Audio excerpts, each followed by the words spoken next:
Halo teman-teman, di sini saya akan membahas mengenai bagaimana penyusunan laporan arus kas menggunakan metode langsung. Nah, adapun untuk sumber datanya yang digunakan di sini yaitu dari laporan keuangan ya teman-teman, yaitu ada neraca komparatif dan juga laporan laporan laba rugi. Silakan teman-teman nanti bisa disimak. Nah, apabila terdapat penjelasan dari saya yang terlalu cepat atau bagaimana, bisa di pause aja atau nanti diulangi lagi sampai teman-teman paham ya. Oke, sebelumnya di sini sudah disediakan ya teman-teman, ada neraca komparatif dan juga ada laporan laba rugi tahun berjalan. Nah, sebelum kita mulai menyusun, saya akan menunjukkan beberapa rumus ya teman-teman.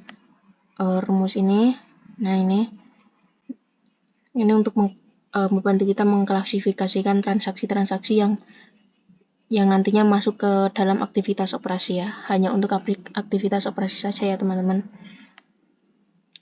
Nah, jadi untuk menentukan transaksinya ini nanti datanya diambil dari laporan laba rugi dan neraca komparatifnya. Nah, sehingga akan diperlukan rumus seperti ini ya teman-teman. Nah, di sini ada penerimaan dari pelanggan, ada penerimaan bunga, penerimaan dividen. Nah, yang penerimaan ini nanti masuknya ke penambah aktivitas operasi. Kemudian ada pembayaran kepada supplier, pembayaran kepada karyawan, pembayaran beban, pembayaran bunga, pembayaran dividen, pembayaran pajak. Ini nanti sebagai pengurang aktivitas operasi. Oke, teman-teman, di sini ada yang pertama ada penerimaan dari pelanggan. Rumusnya adalah penjualan ditambah penurunan piutang atau kenaikan piutang. Nah, penjualan ini nanti diambil dari laporan laba rugi, kemudian ini diambil dari neraca komparatif. Nah, supaya lebih mudah menentukan apakah penurunan atau kenaikan suatu akun yang ada di neraca komparatif itu nantinya menjadi penambah atau pengurang, adalah dengan melihat saldo normalnya ya teman-teman. Nah, contohnya di sini ya. Ini contoh penjualan. Ini kan saldo normalnya berada di debit ya teman-teman. Saldo normal penjualan di kredit ya. Penjualan saldonya di kredit. Nah, di sini yang berpengaruh terhadap penjualan itu kan ada piutang ya teman-teman. Piutang. Nah, saldo normal piutang itu kan berada di debit ya teman-teman. Debit. Nah, kalau piutang itu bertambah, kalau piutangnya bertambah, berarti dia di sisi debit. Tapi kalau piutangnya berkurang, dia akan berada di sisi kredit. Nah, jadi kalau ada penurunan piutang, dia akan berada di sisi kredit. Dan kalau ada kenaikan piutang, dia akan berada di sisi debit ya teman-teman. Kita lihat di sini, penjualan kan saldo normalnya di debit. Nah, nanti ada ternyata piutangnya mengalami penurunan, itu kan juga di kredit. Nah, sama kan? Nah, itu berarti nanti ditambah kalau piutangnya turun. Tapi kalau ternyata piutangnya naik, ini kan berlawanan ya teman-teman, tidak sama dengan saldo normal penjualan. Nah, nanti berarti kalau ada kenaikan piutang, dia akan dikurangkan dari penjualan, seperti itu ya teman-teman. Begitupun juga dengan yang lain nanti untuk beban, HPP dan lain-lain. Oke, di sini bisa dilihat ya teman-teman rumusnya. Nah, untuk menghemat waktu, bisa kita mulai aja ya teman-teman. Untuk penyusunan laporan arus kasnya, adapun langkah pertama sebelum menyusun adalah kita tentukan dulu selisihnya ya teman-teman di neraca komparatif ini. Kita tentukan selisihnya. Kebetulan di sini saya sudah cari selisihnya ya teman-teman. Nah, ini selisihnya yaitu ini tahun berjalan dikurangi tahun lalu. Nah, ini apakah mengalami kenaikan atau penurunan ya.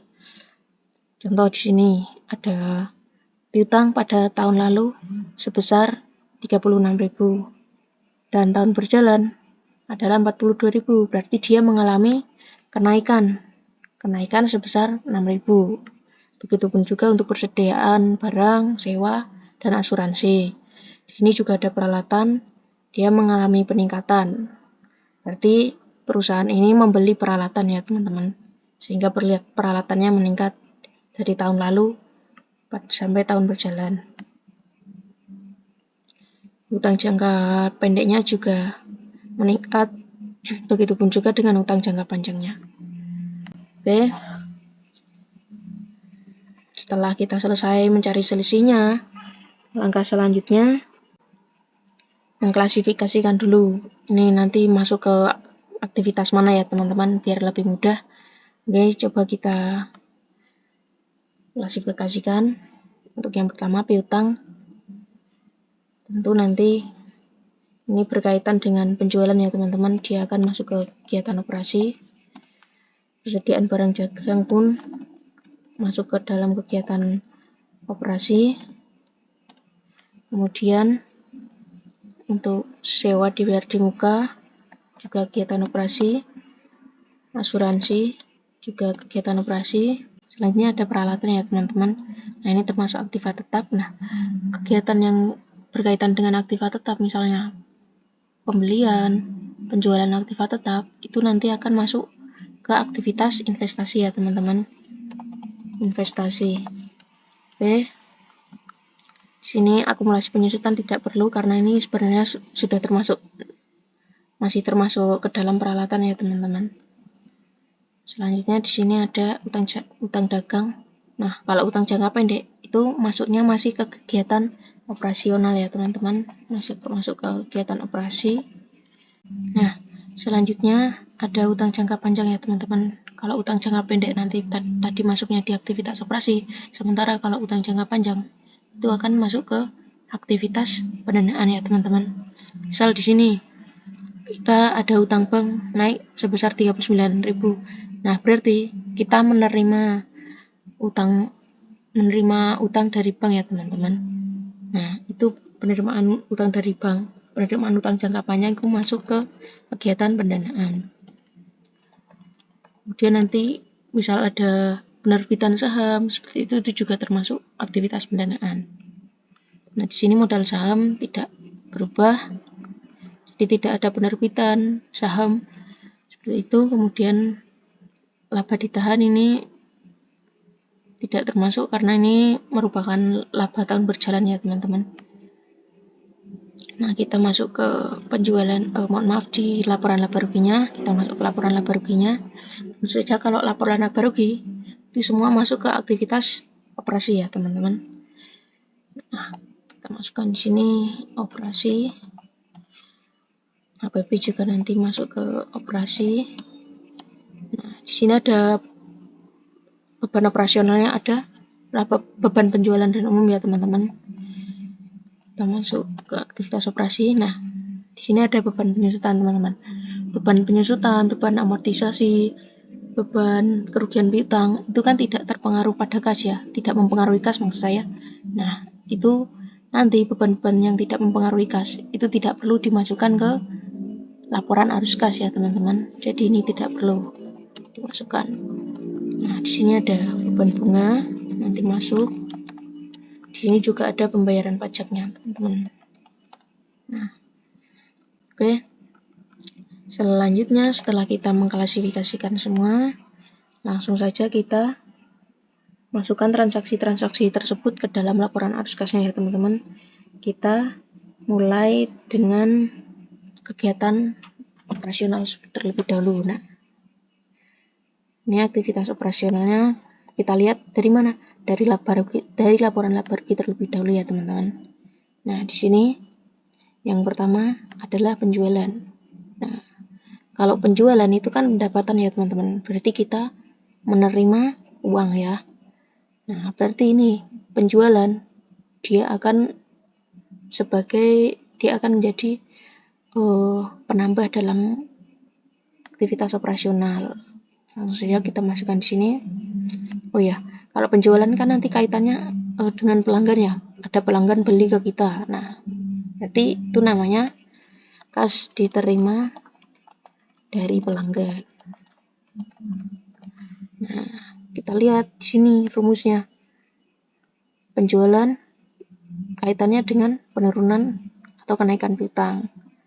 Nah, kalau piutangnya turun berarti nanti menambah, kalau piutangnya naik berarti dikurangi. Kita lihat di sini. Oh, piutangnya naik, teman-teman. Piutangnya naik. Berarti nanti dia akan dikurangkan. Langsung saja ya kita masukkan di sini. Penjualan dikurangi kenaikan piutang dagang. Nah, ketemu. Oke, ini untuk penambahnya. Selanjutnya di sini ada HPP, teman-teman. Nah, HPP ini kan nanti akan dimasukkan sebagai pengurang dalam aktivitas operasional, teman-teman. Nah, kita masukkan di sini. Kalau HPP itu kan kaitannya dengan supplier ya, teman-teman.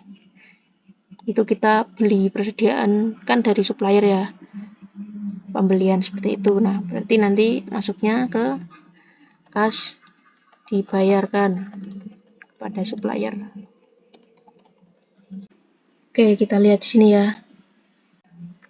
Pembayaran kepada supplier itu data dari laporan laba ruginya ada HPP, kemudian dari laporan posisi keuangan atau neraca itu kaitannya dengan persediaan dan juga utang dagang. Nah, kalau persediaannya naik nanti menambah, kalau persediaannya turun berarti mengurang.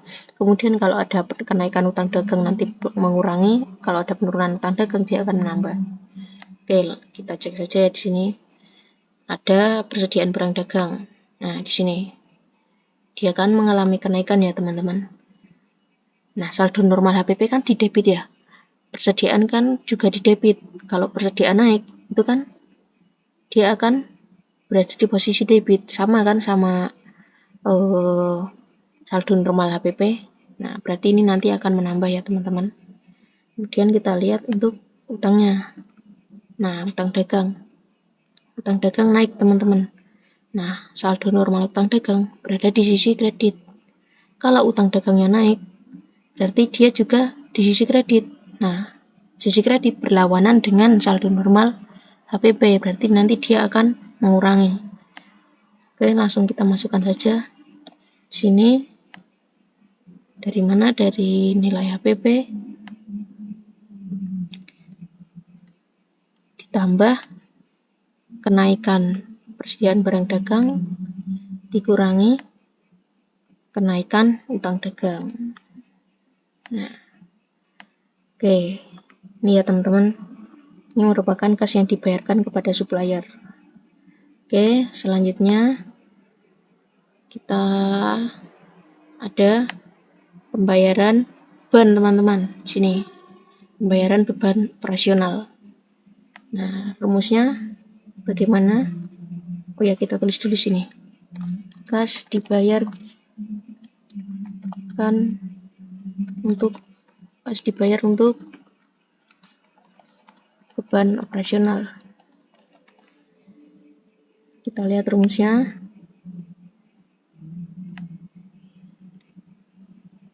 Nah, pembayaran beban operasional. Nah, kita dari laporan laba ruginya diambil semua beban operasionalnya ada apa saja selain beban penyusutan, beban amortisasi dan lainnya yang tidak mempengaruhi kas ya, teman-teman. Nah, jadi beban operasinya nanti ditambah kenaikan beban dibayar di muka atau dikurangi penurunan beban dibayar di muka dan juga ditambah penurunan utang atau dikurangi kenaikan utang. Nah, jadi yang beban tadi kaitannya dengan beban dibayar di muka dan juga utang beban ya, teman-teman. Kita lihat di sini di laporan posisi keuangan atau neracanya. Di sini beban dibayar di mukanya ada 2 ya, teman-teman. Ada sewa dibayar di muka dan asuransi. Oke, untuk sewa dia naik. Begitupun juga asuransi dibayar di mukanya dia juga naik. Berarti ini nanti saldo normal beban operasional kan di debit. Nah, kenaikan sewa dan asuransi dibayar di muka ini kan juga di debit ya teman-teman. Berarti dia akan menambah. Selanjutnya di sini ada utang beban teman-teman. Dia naik. Nah, utang beban naik, dia kan posisinya di kredit. Nah, berlawanan dengan saldo normal beban operasional. Berarti nanti ini akan mengurangi. Oke. Kita masukkan di sini beban operasionalnya ditambah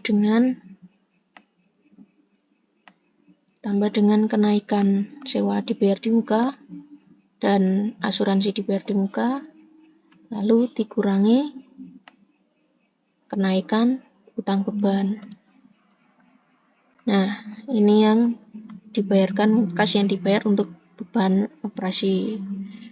Oke, yang selanjutnya ada pembayaran bunga teman-teman. Ada pembayaran bunga. Di sini kita tulis saja kas dibayar untuk beban bunga. Nah, rumusnya seperti apa teman-teman? Kita lihat. Di sini ada beban bunga ditambah penurunan utang bunga atau dikurangi kenaikan utang bunga. Kita lihat di neracanya apakah ada utang bunga. Ternyata tidak ada ya teman-teman, berarti bisa kita langsung masukkan saja dari laporan laba ruginya ya teman-teman. Nah, jadi ini yang dibayarkan untuk bunga. Oke, yang selanjutnya ada pajak. Ada pajak ya teman-teman. Pembayaran pajak. Kas dibayar untuk pajak penghasilan. Nah,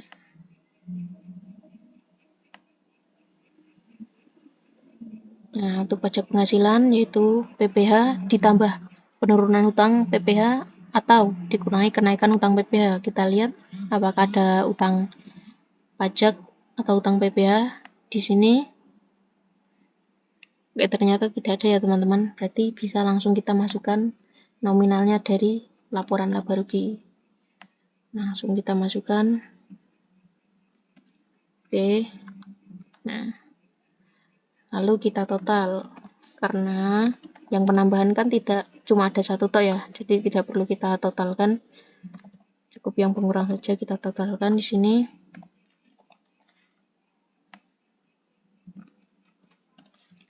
Nah, jadi di sini sudah ada rumus ya. Jadi arus kas bersih dari aktivitas operasional adalah ini ya teman-teman, 117. Dari mana? Dari ini total penambahnya dikurangi total pengurang. Ketemulah 117 lebih ini. Oke. Aktivitas operasional sudah clear, kita langsung masuk ke aktivitas investasi ya teman-teman. Nah, untuk aktivitas investasi dan pemdanaan, kita langsung lihat ke neracanya saja teman-teman, tidak perlu melihat laporan laba rugi lagi. Nah, kita lihat di sini untuk neraca komparatifnya. Untuk aktivitas investasinya, nah ini cuma ada satu ya teman-teman. Nah, kenaikan peralatan, berarti dia dulu peralatan kita segini, kemudian pas tahun berjalan naik segini, berarti kan kita ada pembelian ya teman-teman. Jadi di sini bisa kita tulis kas dibayar untuk pembelian peralatan. Teman-teman bisa langsung menulis pembelian peralatan atau perolehan peralatan seperti itu. Bebas ya teman-teman untuk keterangannya ini. Nah, nominalnya berapa? Nominalnya ya selisihnya ini teman-teman. Nih ya. Oke. Karena cuma ada satu di sini, arus kas bersih dari aktivitas investasinya adalah minus 255. Nah, kenapa di sini minus? Karena kita membeli, kita membayar, kita mengeluarin uang kas. Itu ya teman-teman. Jadi minus. Oke, selanjutnya ada aktivitas pendanaan. Aktivitas pendanaan di sini ada 2 ya teman-teman. Ini. Nah, ada utang bank dan juga kenaikan utang obligasi. Kita langsung masukkan saja di sini.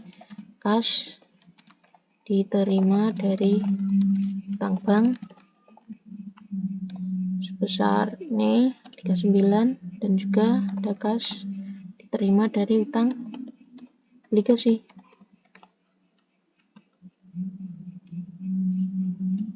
sebesar 81.000. Nah, jadi arus kas bersih dari aktivitas pendanaan adalah 120.000. Nah, sini sudah diketahui ya teman-teman. Ternyata selama periode ini kita kasnya mengalami penurunan ya teman-teman, 18.000. Ini dapat dari mana? Ya dapat dari arus kas bersih dari ketiga aktivitas tadi. Ada arus kas bersih dari aktivitas operasional, ada arus kas bersih dari aktivitas investasi, dan juga arus kas bersih aktivitas pendanaan. Ketemulah hasilnya segini. Nah, minus, karena minus berarti dia penurunan teman-teman. Oke, lalu kita masukkan ke sini ada saldo kas awal periode. Ini diperoleh dari mana? Kita perolehnya dari ini teman-teman. Nah, saldo kas akhir periode tahun lalu itu akan menjadi saldo kas awal periode berjalan. Itu ya teman-teman. Berarti sini langsung saja kita masukkan. Nah, saldo kas awal periodenya 45.000. Lalu kita cari saldo akhirnya. Caranya gimana? Tadi kenaikan atau penurunan kas atau setara kasnya ditambah saldo awal. Oke, ketemunya 27.000 ya teman-teman. Di sini kita buktikan coba benar atau tidak saldonya 27.000.